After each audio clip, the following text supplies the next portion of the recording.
Bom dia, hoje é dia 2 de junho de 2020.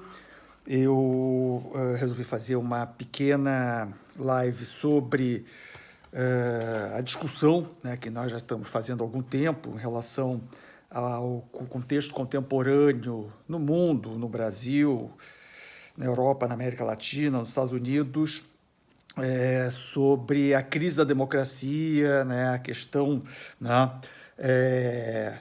de uma realidade de ascensão, né, de novos fascismos, do neofascismo, no contexto de uma grande onda da ofensiva neoliberal e no cenário da pandemia, né? Quer dizer, diversos autores eu já vinha trabalhando, né, Fernando Rosas, o historiador português, né, autores clássicos que pensaram a questão do fenômeno do fascismo, o fascismo histórico, né, desde o Humberto Eco, passando pelo Gramsci, Benjamin, toda a tradição frankfurtiana, Nikos Poulantzas, fascismo e ditadura, Mariátegui, enfim, uma série de reflexões, e uma delas, né, está presente numa publicação agora de 2019, a publicação espanhola, chamada Neofascismo, La Bestia Neoliberal. São diversos autores, diversos países. Esse livro da editora Siglo XXI da Espanha, né? Esse daqui.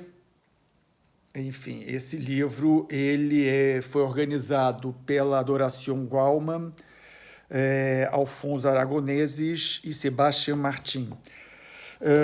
Uma coisa importante, né, é que já no prólogo, né, na apresentação do livro, o apresentador, Isaac Rosa, ele coloca umas questões que são interessantes para a nossa reflexão, né?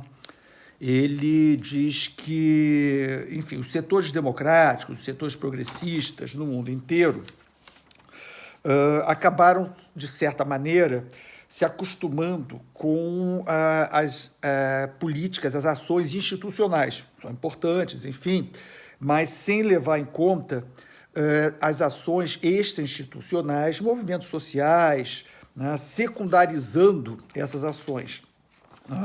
E tem uma passagem que ele está falando da Europa, né, do surgimento do Vox na Espanha, né, também fala do Brasil, em que ele diz mais ou menos o seguinte, né, que não se trata somente do Vox, sua agenda, desde muitos anos, né, que existe todo esse processo foi germinando, né, do surgimento dessas políticas ultra-reacionárias, o próprio neoliberalismo impulsiona isso, né, quer dizer, o crescente racismo, a xenofobia, as intolerâncias, né, de certa forma, estava presente nas sociedades, com características próprias em cada sociedade. A sociedade espanhola, de determinada forma, a sociedade brasileira, né, com outras características, levando em conta, inclusive, o passado, né, colonial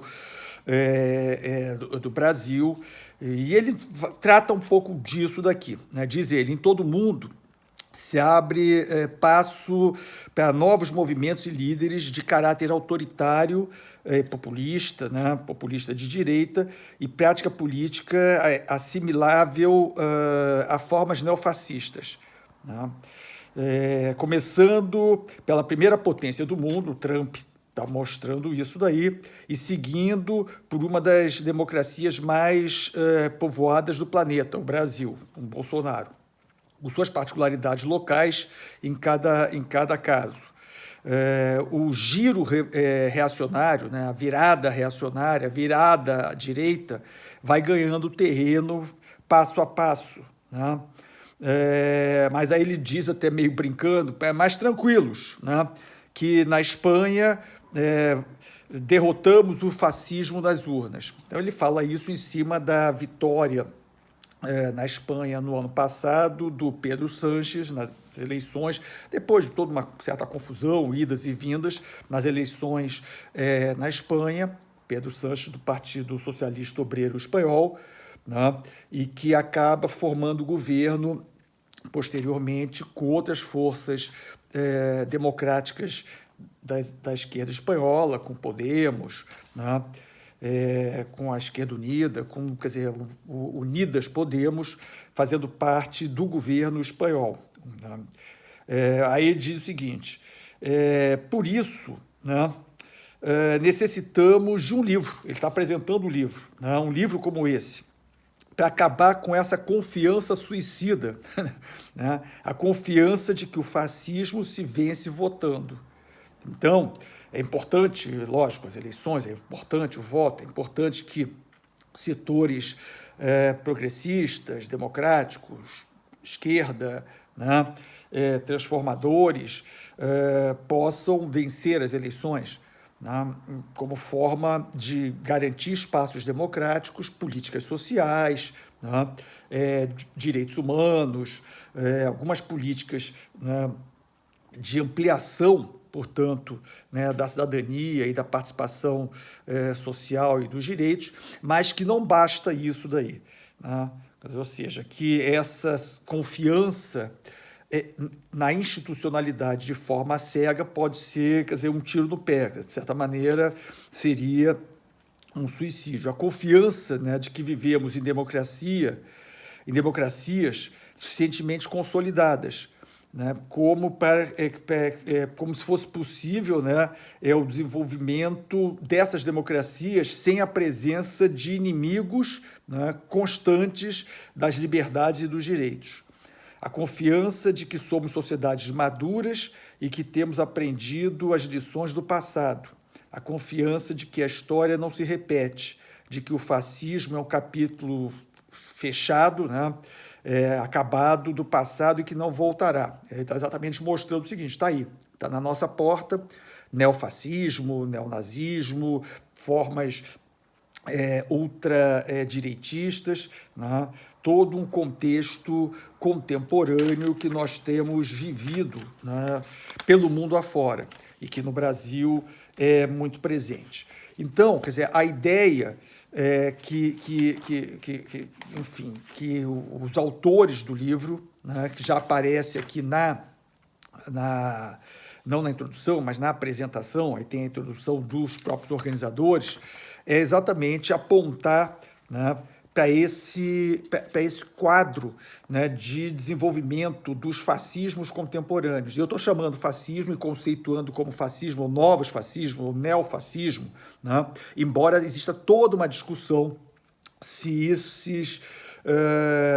essas formas de organização política e de movimentos políticos, eles seriam fascistas ou não. Volto ao que colocou o Fernando Rosas, né, no livro dele, enfim, Salazar e os fascismos, quando ele faz uma análise em que, quer dizer, é importante fazer uma separação, né, entre fascismo enquanto movimento, fascismo, né, enquanto regime político. Eu até agrego a essa análise do Fernando Rosas, né, o fascismo antes, né, de ser movimento, o fascismo enquanto sentimento social. Aí tem a ver um pouco lá com Boaventura, o fascismo social, ou com Humberto Eco, o fascismo eterno, urfascismo, né?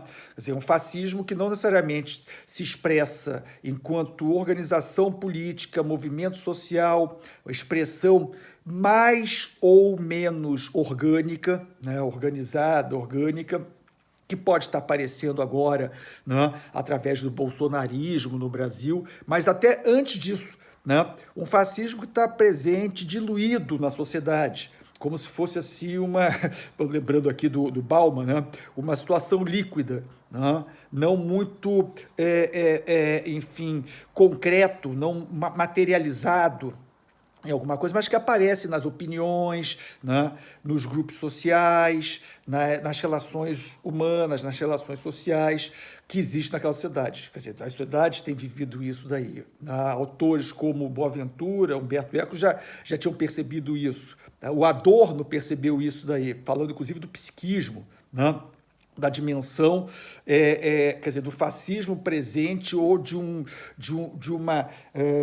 uma característica autoritária, né, intolerante, presente muitas vezes nos seres humanos, que, né, permeia a sociedade, levando em conta o histórico daquela sociedade, o legado histórico daquela sociedade, as características de organização social daquela sociedade. Então, quer dizer, então essa separação que o Fernando Rosas faz é importante, né? Levando em conta isso, quer dizer, que mesmo antes do fascismo ele sair do armário, aparecer nas ruas, né? Mostrar símbolos, né? Se dar visibilidade a si mesmo, se identificar como tal, ele às vezes está permeando pela sociedade, no caso do Brasil, né, uma herança escravista, colonial, preconceituosa, racista, né, colonial, enfim, ao mesmo tempo submissa em relação, né, enfim, a outras expressões, né, políticas, culturais e sociais do mundo, Estados Unidos, Europa. Então, isso está presente, né? E que a gente viu, quer dizer, como acabou se concretizando, né, em movimentos e até chegando ao poder, embora não necessariamente possamos definir, na minha opinião, o governo atual do Brasil como um regime fascista. Né? Ele tem, quer dizer, o fascismo no poder. Né? Os fascistas estão no poder, mas não necessariamente já instituíram um regime fascista. Pode estar, né, seguindo nesse sentido daqui. Tem diversos autores nesse livro, né? Volto a colocar aqui para que todos possam ver, né? Editora Siglo XXI da Espanha, Neofascismo, La Bestia Neoliberal. E eu selecionei aqui um dos autores, que é um dos organizadores, o Alfonso Aragoneses, né? Quer dizer, ele escreveu um artigo chamado A Construção, eu estou traduzindo aqui, né? Está em espanhol, A Construção do Inimigo como Base do Neofascismo. Né? Então, ele vai trabalhar exatamente como é que essa dimensão, né, de construção da figura do inimigo, do outro, né, do diferente, tornar inimigo, né, determinados grupos sociais, passa a ser fundamental, né, para constituir a base do próprio fascismo ou do neofascismo. Foi no passado assim, né, e continua sendo agora. Diz ele aqui, né, no início, na introdução do artigo dele, quer dizer, ele vai falar, inclusive, dos discursos de ódio, da intolerância.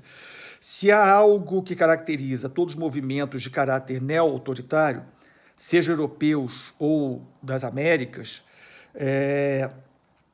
no caso brasileiro, né, também, é o tratamento que fazem, né, em relação à alteridade, quer dizer, a negação da alteridade, a negação do outro, a negação da diferença, né?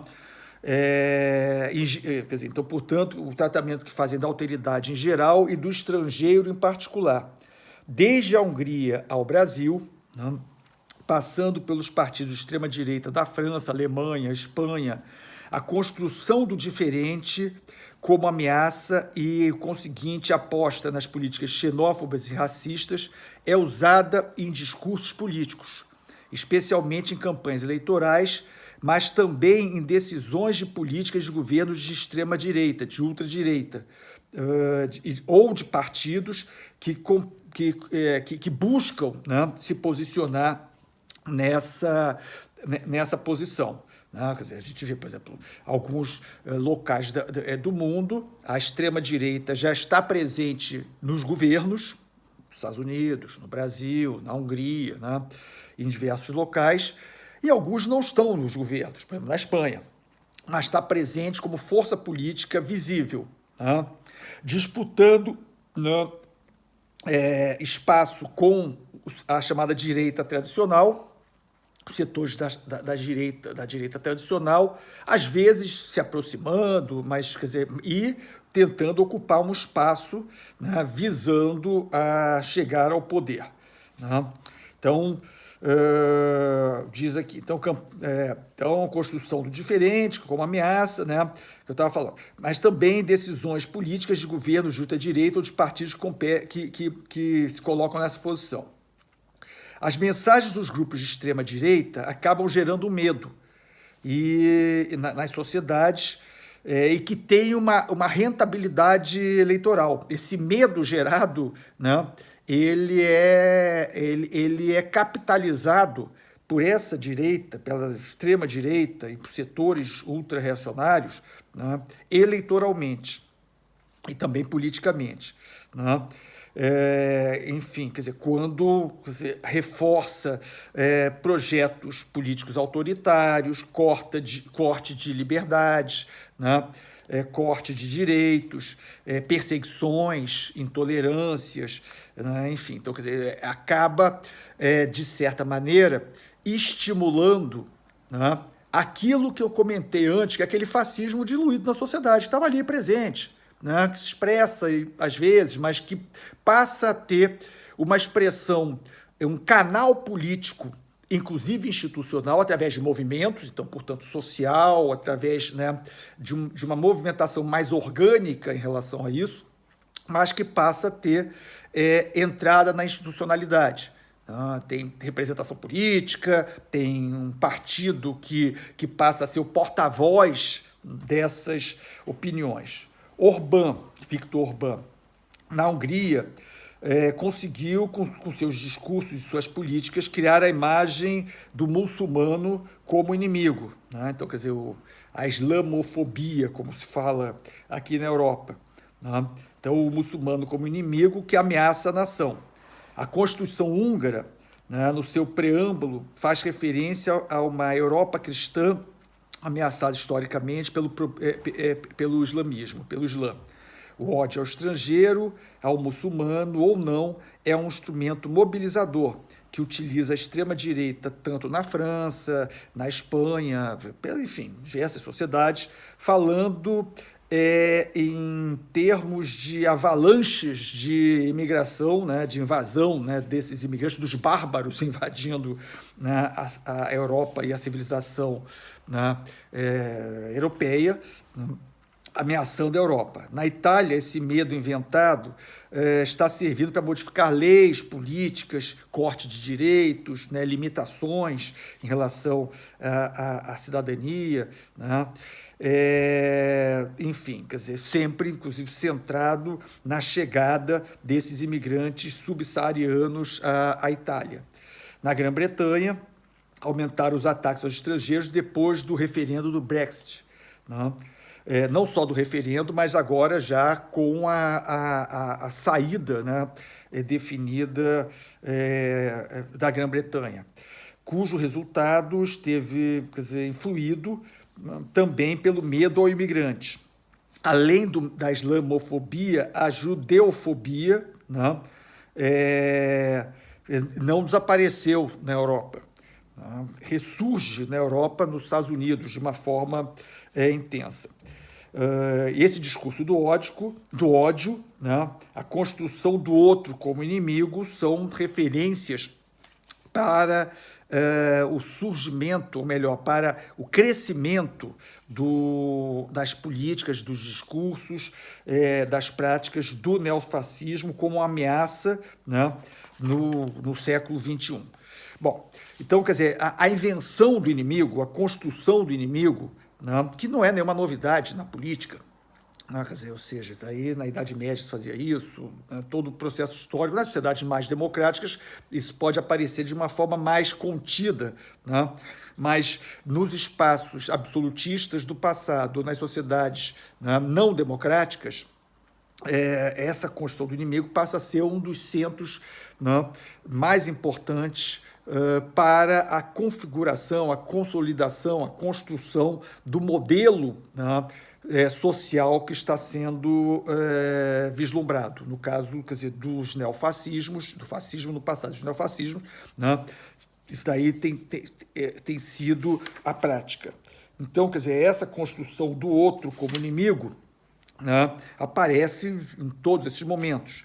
Né? Assim estão no nazismo, no fascismo, nas décadas de 30 né, e 40 do século passado, né? As pulsões fascistas autoritárias do século XX no século passado, foram sempre acompanhadas de discursos que primeiro inventavam o inimigo, geravam medo, né, desse inimigo, e que desde o poder de aprovação de medidas e políticas de exceção contra esse inimigo daí. Então, planificação, execução, eliminação física, o nazismo fez isso daí, utilizando toda a tecnologia que tinha na época. E daí é um aspecto importante na percepção, né, do nazismo, do fascismo, quer dizer, como sendo uma expressão moderna.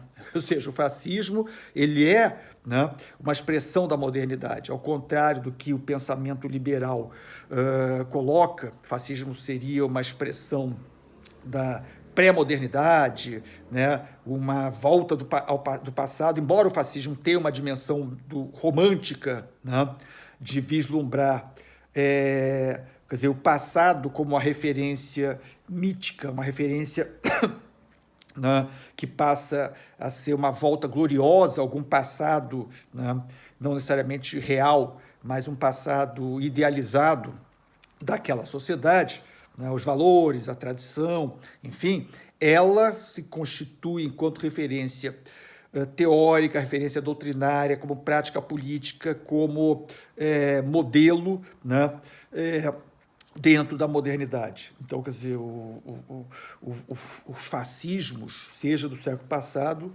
né, principalmente do século passado, eles têm essa dimensão, a barbárie, o Benjamin vai trabalhar isso, a barbárie, né, ela não é só pré-moderna, né, quer dizer, a lógica da razão, né, é instrumental, que, de certa maneira, né, limita e destrói a razão emancipatória da modernidade, ela prevalece exatamente realçando, né, uma barbárie moderna em que os fascismos são expressões dessa barbárie moderna, junto com outras, né?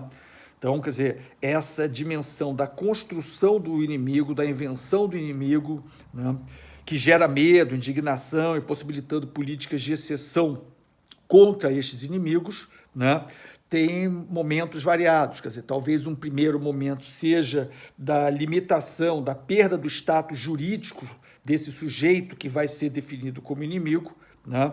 Quer dizer,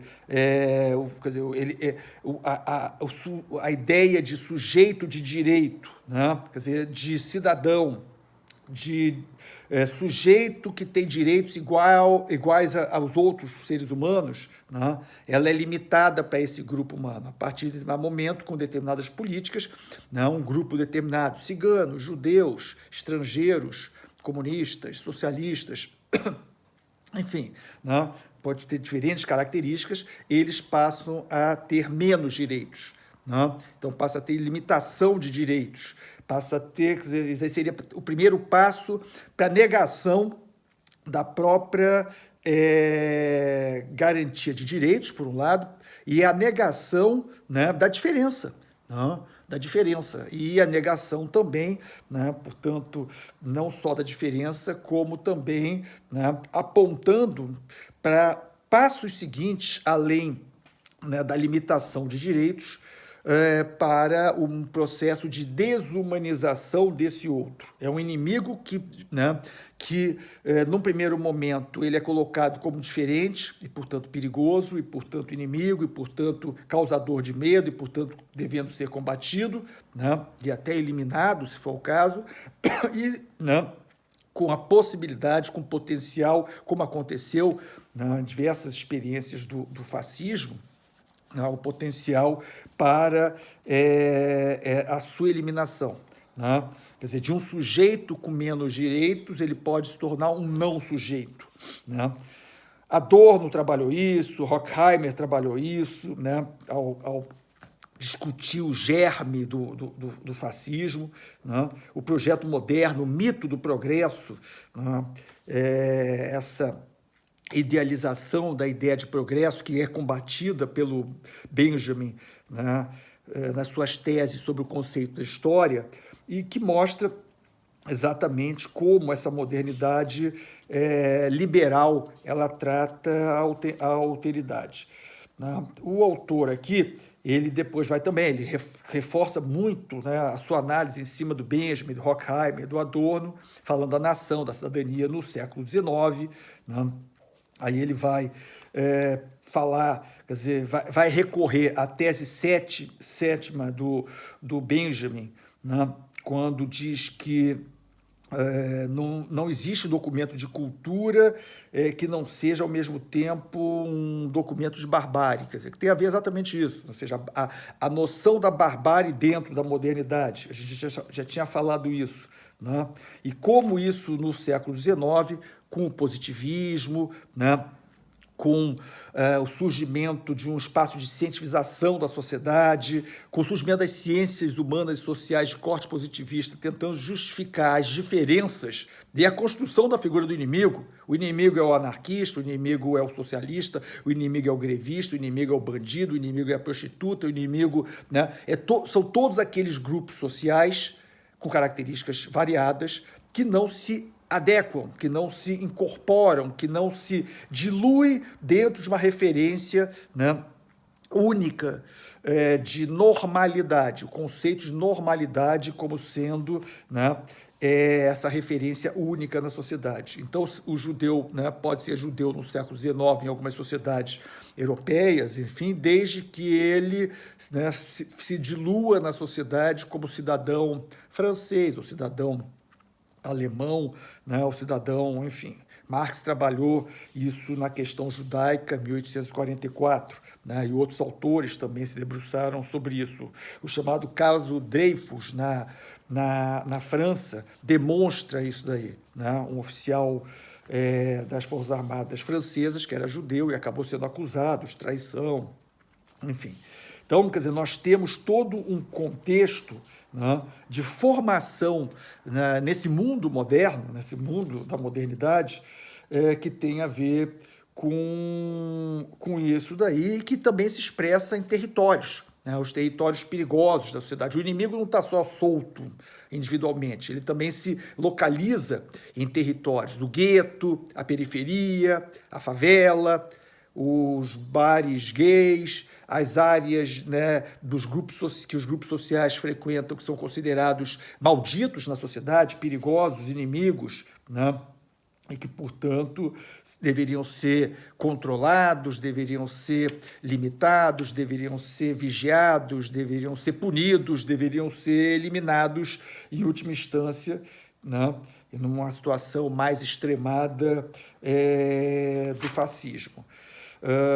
Então, ele continua, né, trabalhando isso, né, a invenção, né, da figura do selvagem, né, e vai trabalhando a partir do século XIX, entrando no século XX, a questão de como a biopolítica ela vai sendo a referência, né, nesses processos daqui, quer dizer, a questão da Primeira Guerra Mundial, o surgimento dos movimentos fascistas, né, no contexto pós-crise, entre guerras, né, pós-crise, pós-guerra, contexto de crise, né, no pós-Primeira Guerra Mundial, e os quadros em que, quer dizer, passa a existir o campo como referência, o Agamben vai trabalhar isso, né, Auschwitz passa a ser a referência disso daí, e, ao mesmo tempo, né, os grandes processos de limpeza étnica, de massacres, de genocídios, que começa,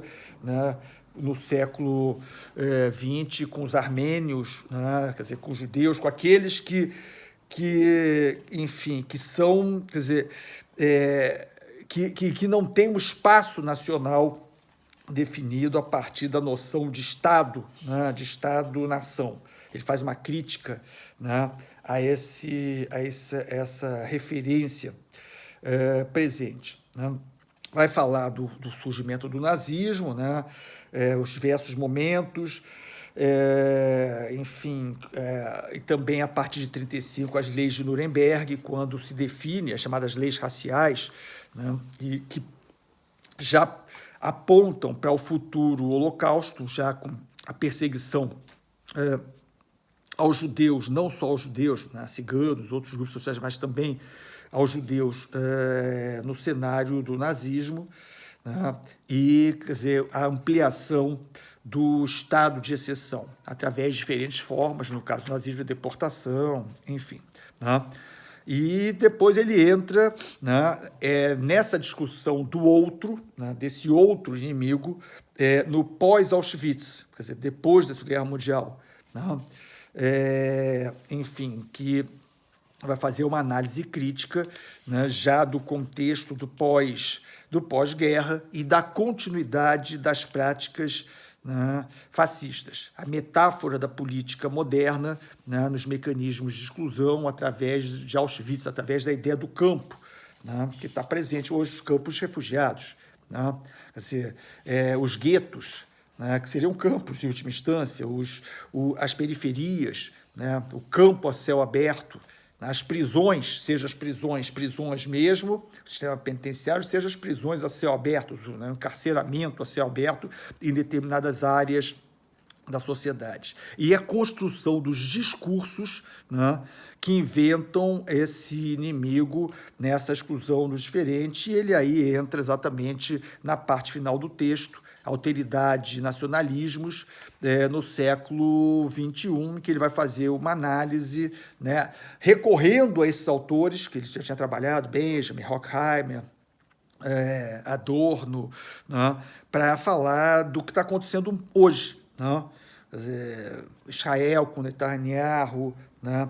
Bolsonaro no Brasil, quer dizer, governos e partidos de extrema-direita, né, inclusive fazendo uma revisão em relação ao judaísmo, é só ver, quer dizer, né, um judaísmo de extrema-direita, né, em relação a essa aproximação. A gente vê o Bolsonaro com a extrema-direita israelense, enfim, então nós temos aqui, quer dizer, um artigo interessante, né? Um artigo que trabalha essas questões, que interessa muito ao campo da política, ao campo das práticas políticas, da militância política, do que nós estamos vivendo hoje, interessa a criminologia crítica, né?